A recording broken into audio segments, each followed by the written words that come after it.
नमस्कार दोस्तों, स्वागत है आपका हमारे धर्मार्थ ज्ञान दर्पण YouTube चैनल में। तो दोस्तों, हमें अपने कर्मों का फल कब मिलता है? इसी जन्म में मिलता है या फिर अगले जन्म में मिलता है? तो दोस्तों, ये सब जानने के लिए आपको इस वीडियो को अंत तक ही देखना पड़ेगा, तभी यह सब जान पाओगे। तो दोस्तों, चलिए बढ़ते हैं वीडियो में आगे। तो जैसे कि दोस्तों, इस जन्म के कर्मों का खाता शून्य करने का तरीका है निष्काम कर्म। इसमें हम कर्म तो करते हैं, लेकिन उनका फल नहीं बनता, क्योंकि वे कर्म आसक्ति और अहंकार के बिना परमात्मा का ध्यान रखते हुए निस्वार्थ भाव से किए जाते हैं। असलियत में हमारे अंदर चित्त नाम का एक सॉफ्टवेयर है, जिसका काम है कर्म के हिसाब से फल देना। लेकिन इसकी खूबी है कि कर्म करने के बाद पता नहीं लगता कि इसका फल कब मिलेगा। और दोस्तों, कई बार फल तुरंत और कई बार कुछ समय बाद और कई बार अनुमान भी नहीं लगा सकते कि जो कर्म आज किया है उसका फल कब मिलेगा। वैसे भी पता नहीं जो फल हम आज भोग रहे हैं वह न जाने पिछले किस जन्म का फल है।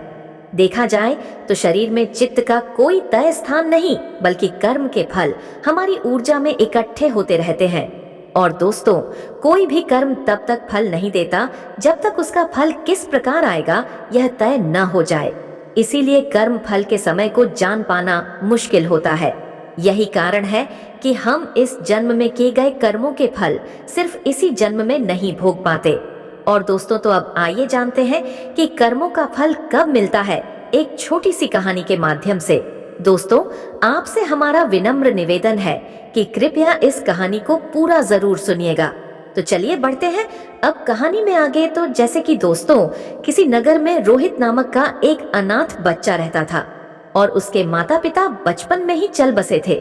उसके ननिहाल और पिता की तरफ से भी कोई नहीं था, और उसके न तो कोई आगे था और न कोई पीछे था। अनाथालय में रहा और पढ़ा। वह पढ़ने में मेधावी था। उसे आर्मी में नौकरी लग गई और वह एक अधिकारी बन गया। अब सेना के साथ ही रहता, कभी भी घर वापस नहीं आता, क्योंकि उसका कोई था नहीं।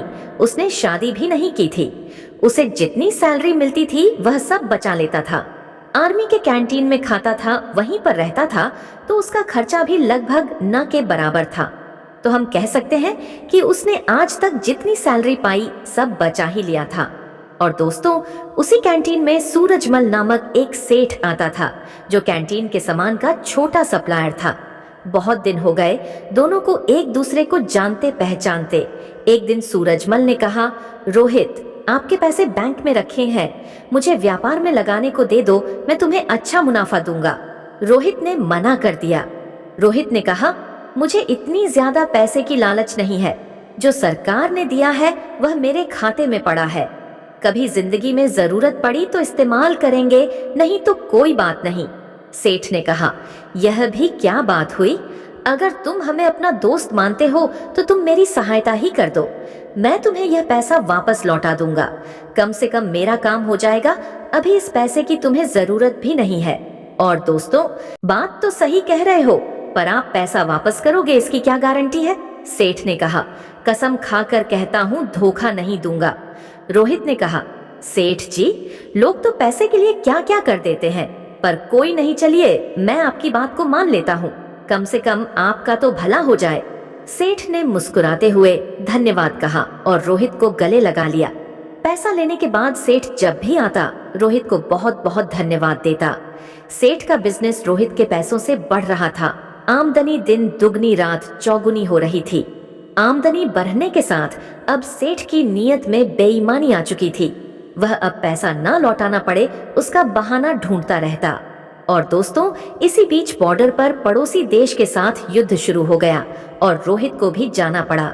जहां युद्ध हो रहा था वो इलाका काफी दुर्गम था। वहां पहुंचने का एकमात्र रास्ता घोड़े से पहुंचने का था। रोहित एक कुशल घुड़सवार था। उसे जो घोड़ी मिली वो बिगड़ैल थी। रोहित के पीठ पर बैठते ही सरपट दौड़ने लगी। रोहित उसे काबू में करने की जितनी कोशिश करता वो अपनी गति और तेज करती जाती। रोहित ने लगाम पूरी ताकत से खींचा। घोड़ी का मुंह कट चुका था, पर पता नहीं आज ये बिगड़ैल घोड़ी कुछ भी सुनने को राजी नहीं थी। घोड़ी दौड़ते दौड़ते दुश्मन के खेमे के सामने जाकर खड़ी हो गई। रोहित दुश्मन की गोलियों का शिकार हो गया। और दोस्तों, सेठ बराबर आर्मी कैंट में जाता था। उसे वहां पता चला कि रोहित युद्ध में वीर गति को प्राप्त हुआ।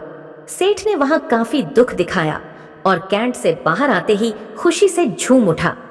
अब पैसा वापस नहीं करना होगा। सेठ का व्यापार दिन दोगुनी रात चौगुनी तरक्की कर रहा था। कुछ दिनों के बाद सेठ की पत्नी मां बनी और सेठ एक सुंदर बच्चे का पिता बना। सेठ के जीवन का ये सबसे बेहतरीन समय चल रहा था और दोस्तों, समय बीतते देर नहीं लगती। सेठ का बेटा अमर, जो अब बड़ा हो गया था और अब सेठ के साथ मिलकर व्यापार करता था। अमर विवाह योग्य हो चुका था। अच्छे घर की सुंदर सुशील कन्या देखकर अमर की शादी हो गई। अब सेठ कहता, कुछ दिन की और बात है, अब बेटा व्यापार संभालेगा। मेरी जिंदगी सफल हो गई और क्या चाहिए मुझे। और दोस्तों, अमर की शादी हुए मुश्किल से 2 महीने हुए थे। अमर सड़क पार कर रहा था, उसे चक्कर आया और गिर गया। लोग उसे उठाकर हॉस्पिटल पहुंचाए। उसके ब्रेन का MRI और अन्य टेस्ट हुए तो पता चला अमर को ब्रेन कैंसर है। सेठ ने डॉक्टरों से कहा, पैसे की चिंता मत करें, आप इलाज करें।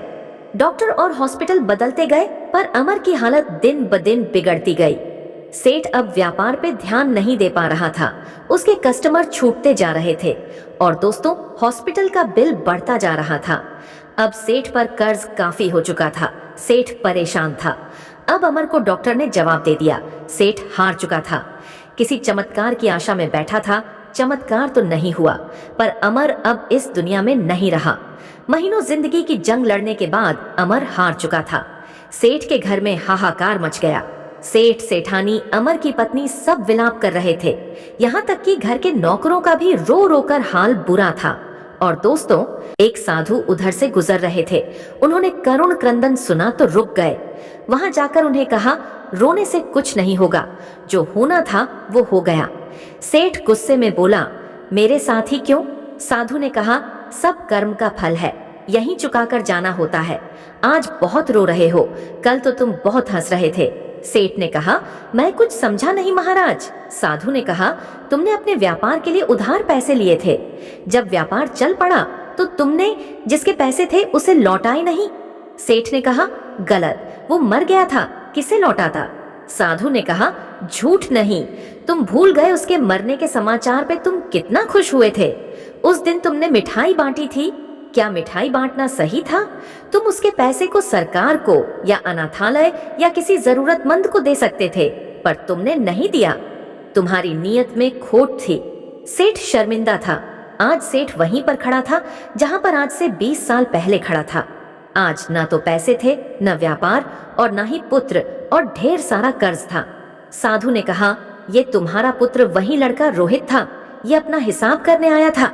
हिसाब कर लिया और चला गया। जितना उसने तुम्हें दिया था सूद सहित वापस ले लिया। तुमने उसकी शिक्षा, शादी, हॉस्पिटल सब पर खूब खर्च किया। जब वो गया तुम्हें भिखारी बनाकर गया। सेठ ने सुबकते हुए कहा, मान लिया मेरी गलती थी। इस बेटी की क्या गलती? इससे तो सिर्फ 2 महीने पहले शादी हुई थी। साधु ने कहा, ये इसका कर्म फल था। ये पिछले जन्म में वो घोड़ी थी जिसके चलते रोहित की जिंदगी खत्म हुई। आज रोहित ने बदला ले लिया और इसकी जिंदगी नर्क बनाकर चला गया। जीवन में कुछ भी बिना कारण नहीं हो रहा है। हो सकता है बीज आपने बहुत पहले लगाया हो और आप भूल गए हो। वही बीज पेड़ बन जाता है, तब हमें पता चलता है। इसलिए आप कैसा बीज लगाते हो हमेशा याद रखो। प्रकृति हिसाब करती है, आप याद रखो न रखो, प्रकृति हमेशा याद रखती है। सेठ निरुत्तर, हताश, घर की सीढ़ी पर बैठा अपने कर्म को कोस रहा था। हमेशा अपने कर्म पर ध्यान दे। ऊपर वाले की लाठी में आवाज नहीं होती, पर असर पूरा करती है। तो दोस्तों, आपको हमारी ये कहानी की वीडियो कैसी लगी कमेंट करके जरूर बताएं। और दोस्तों, आपको हमारी ये कहानी की वीडियो अच्छी लगी हो तो प्लीज हमारी इस वीडियो को एक लाइक जरूर कर देना।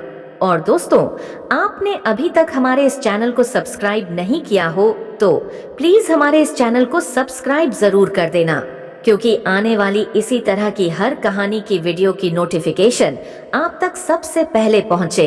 तो दोस्तों, तब तक के लिए धन्यवाद। मिलते हैं इसी तरह की अगली नई कहानी की वीडियो में।